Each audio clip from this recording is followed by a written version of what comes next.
मेरे प्यारे भाइयों और बहनों, आप सबको मेरा हार्दिक प्रणाम। एक दिन निमाई सुबह सवेरे नित्यानंद को अपने साथ लेकर श्रीवास के घर जाते हैं। फिर जल्दी ही वहाँ अनेक भक्तगण भी आ पहुँचते हैं।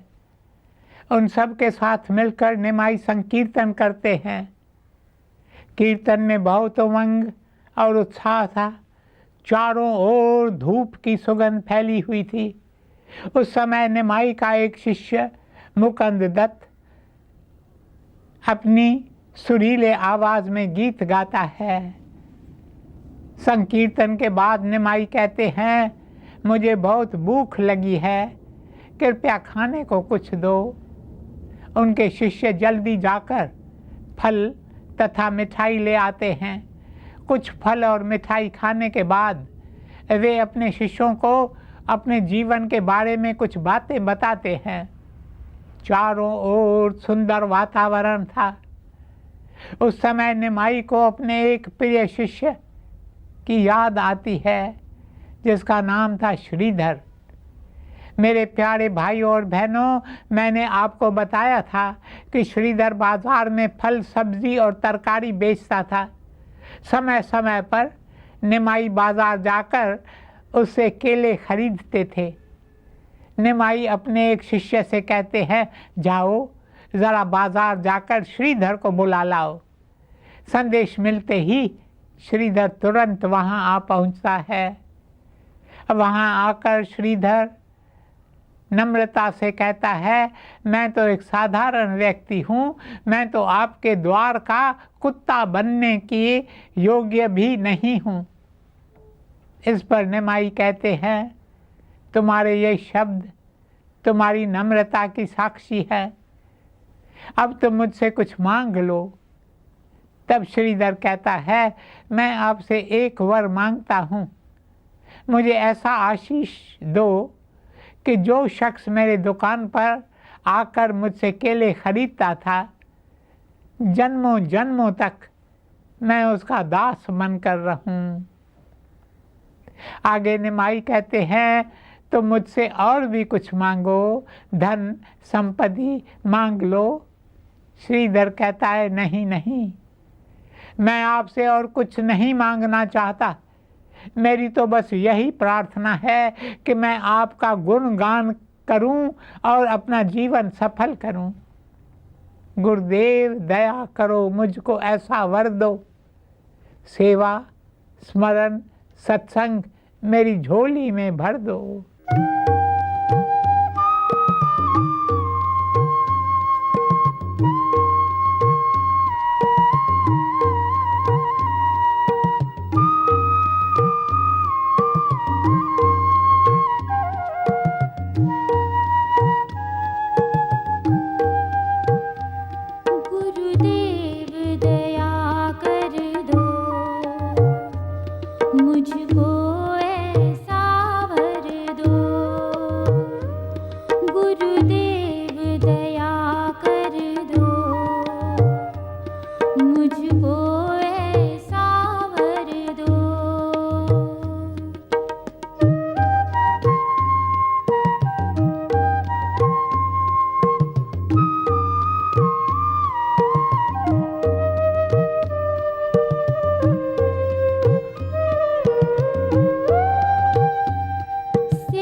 मुझको मेरे प्रियजनों, कुछ समय बाद श्रीवास निमाई से कहता है, गुरुदेव यदि अनुमति हो तो मैं कुछ कहूँ। मेरे मन में एक शंका है, कृपया उसका निवारण करें। निमाई कहते हैं, बोलो प्रिय, तुम्हारे मन में जो भी शंका है उसे कह डालो। श्रीवास कहता है, गुरुदेव, मुकुंद अपने सुंदर मधुर गीतों से आपको कितना आनंदित करता है, पर आपने उसे कोई वरदान नहीं दिया, ऐसा क्यों? बेचारा मुकुंद बहुत निराश है। इस पर निमाई कहते हैं, मुकुंद का स्वभाव है, गंगा गए गंगादास, जमुना गए जमुनादास।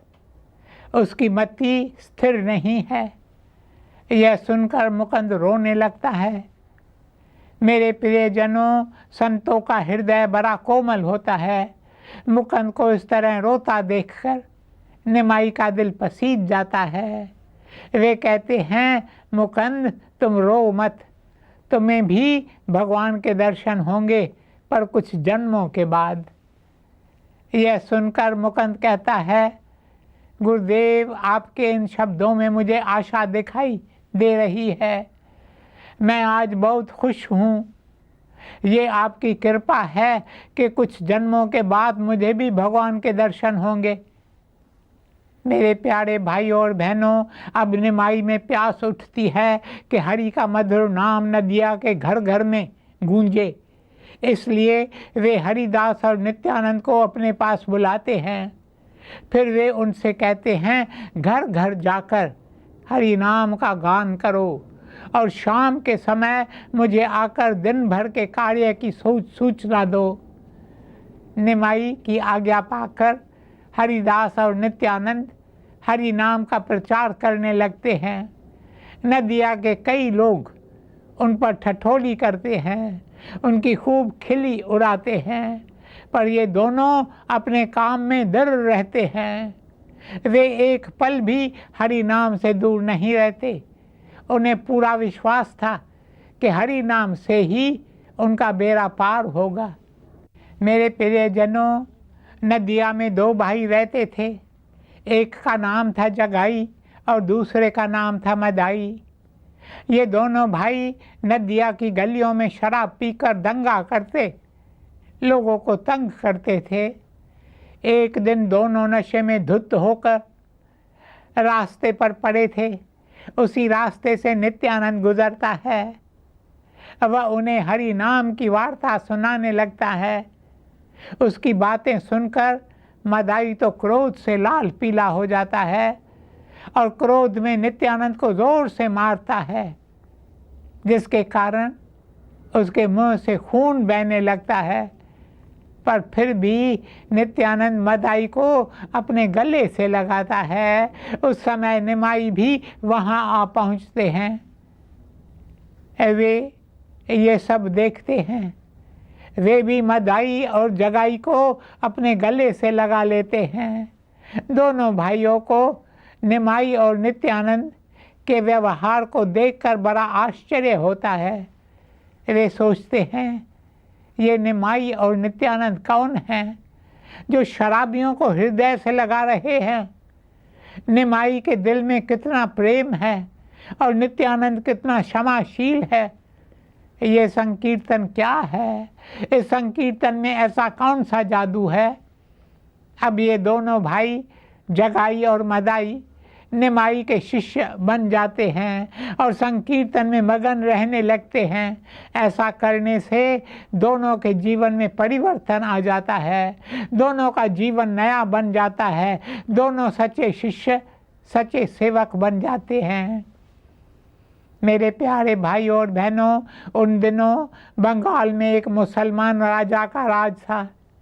इसलिए नदिया पर एक काजी की हुकूमत चलती थी। काजी कट्टरपंथी था। वह देखता है कि निमाई की शिक्षा नदिया में जोर पकड़ रही है, हिंदू धर्म का बोलबाला हो रहा है हरि नाम की धारा नगर में बह रही है। काजी सोचता है यहाँ मुसलमानों का राज है, अब यदि इस तरह हिंदू धर्म का बोलबाला रहा तो यह ठीक नहीं होगा। वह मन ही मन कहता है इसे रोकने के लिए क्या करना चाहिए। काजी सोच विचार करने के बाद इस नतीजे पर पहुंचता है कि निमाई के इस संकीर्तन को बंद कर दिया जाए।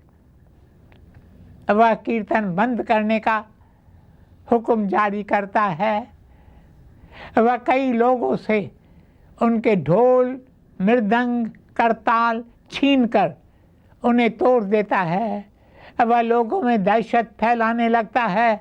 कुछ लोग तो इतने भयभीत हो जाते हैं कि वे कीर्तन करना छोड़ देते हैं। जो निमाई के विरुद्ध थे, अब उन्हें तो जैसे निमाई के बारे में बातें करने का एक बहाना मिल गया था। वे कहते हैं अब देखते हैं नगर में ये अपना कीर्तन कैसे जारी रखते हैं। काजी का हुक्म है अब तो कीर्तन अवश्य बंद हो जाएगा। सारे नगर में मानो खलबली मच जाती है। कुछ लोग कहते हैं अब क्या किया जाए, यदि हम कीर्तन बंद नहीं करेंगे तो मारे जाएंगे। कुछ लोग कहते हैं ये काजी तो बड़ा जालिम है। कुछ कहते हैं काजी के हुक्म के आगे हमें सिर झुकाना ही पड़ेगा। कुछ लोग कहते हैं किंतु हम हरि नाम को कैसे छोड़ दें। कुछ लोग कहते हैं संतों की शरण लेने से ही हमारा कल्याण होगा। अब कई लोग इकट्ठे होकर निमाई के पास आते हैं और कहते हैं हम हरि नाम कैसे छोड़ दें, ये काजी हम पर बड़ा जुल्म कर रहा है, हमें इस काजी से कौन बचाएगा। अब इस विपदा के समय संतों का ही तो हमें आसरा है। हम सब आपकी शरण में हैं, कृपया आप हमें बचा लें। निमाई उनकी बात सुनकर सोच में डूब जाते हैं। उनकी पलकें भीग जाती हैं। फिर वे एक निश्चय करते हैं। वे नित्यानंद, श्रीवास, अद्वैत आचार्य और अन्य पंडितों को अपने पास बुलाकर कहते हैं मेरे प्रियजनों, इस काजी का सामना तो हमें करना ही होगा।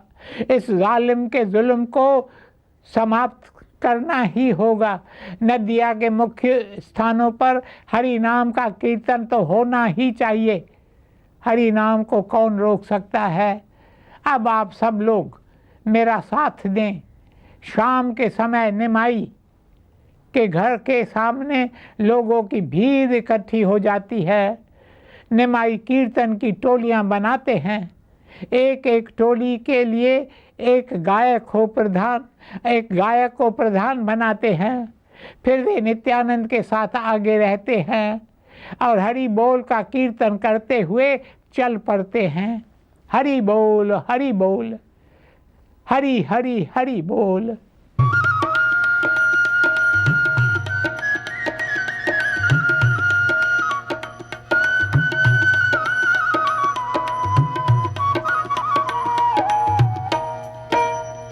हरि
हरि बोल।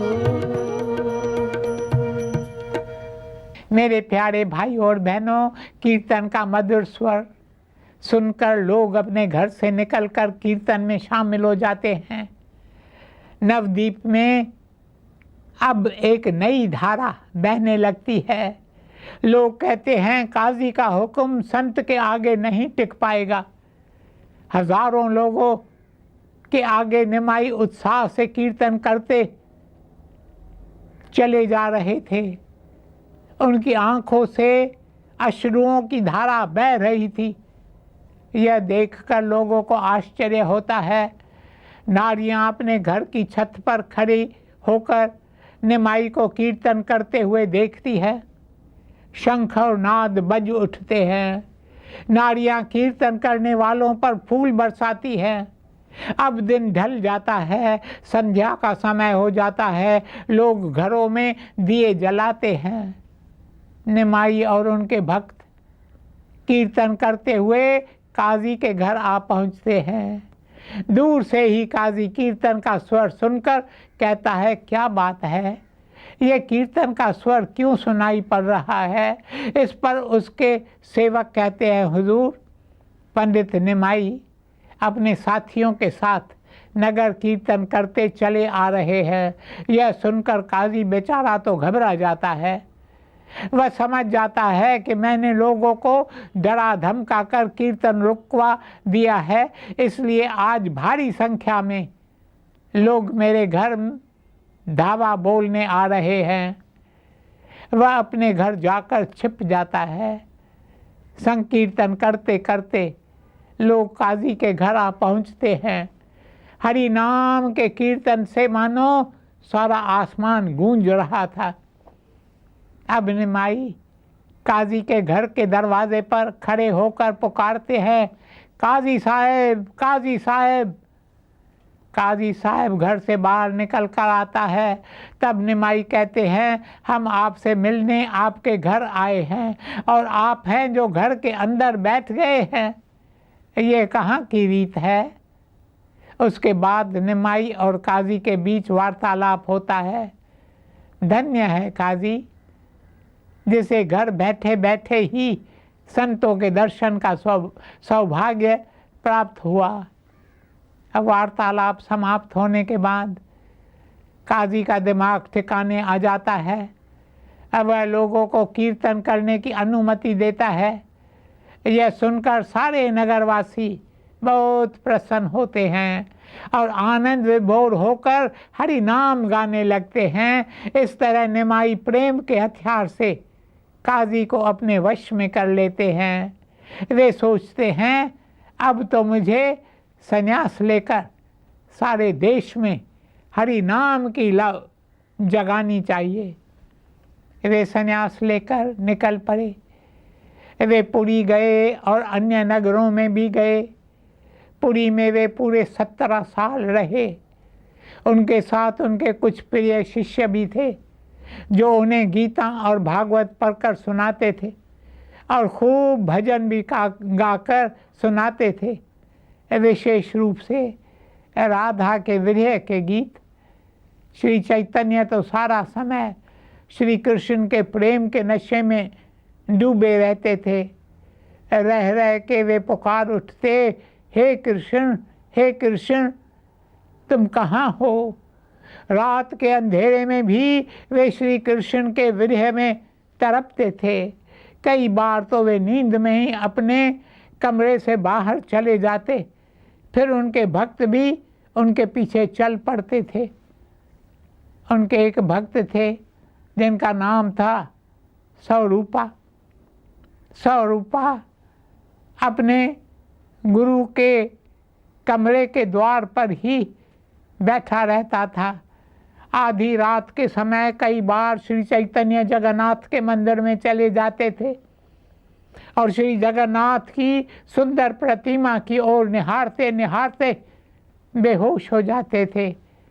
एक रात तो श्री चैतन्य एक पहाड़ी पर चढ़ गए और वहाँ लेटकर पुकारने लगे, हे कृष्ण, हे कृष्ण, हे कृष्ण। इस तरह अक्सर रातों को श्री चैतन्य अपने कृष्ण की खोज में यहाँ वहाँ भटकते थे। मेरे प्यारे भाई और बहनों, कोई नहीं जानता कि श्री चैतन्य कब और कैसे इस संसार से चले गए। उनके कुछ शिष्यों का कहना है कि श्री चैतन्य अचानक एक दिन गायब हो गए। कुछ लोग कहते हैं कि जगन्नाथ के मंदिर में रखी श्री कृष्ण की प्रतिमा के चरणों में उन्होंने अपना दम तोड़ा। कुछ शिष्यों का कहना है कि वे उस प्रतिमा में समा गए। कुछ शिष्यों का कहना है कि एक दिन उन्हें समुद्र के नीले पानी में अपने प्यारे कृष्ण दिखाई दिए और श्री चैतन्य उन्हें गले लगाने गए और समुद्र में ही समा गए। खैर, जो भी है, लेकिन एक बात सच है कि वे केवल 48 वर्ष की अल्प आयु में उन्होंने ओडिशा, बंगाल, डेक्कन और महाराष्ट्र में भगवान श्री कृष्ण के संदेश को फैला दिया। उनका जन्म गरीब घर में हुआ, किंतु उन्होंने लाखों दिलों पर राज किया। ओम शांति शांति शांति।